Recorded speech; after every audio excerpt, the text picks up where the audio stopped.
Што се однесува до законите, да, постојат закони, но во оваа држава, за жал, законите постојат само за сиромашните, а не и за богатите.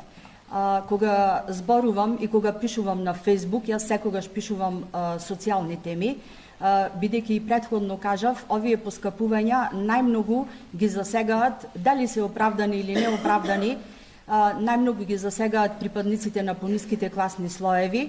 Предпоставувам дека и овде меѓу нас има припадници и на средната класа која што, како што кажав, веќе е во изумирање. И секогаш да се извинам, немам намера. Значи, немам намера да се извинам, бидејќи тоа е вистината.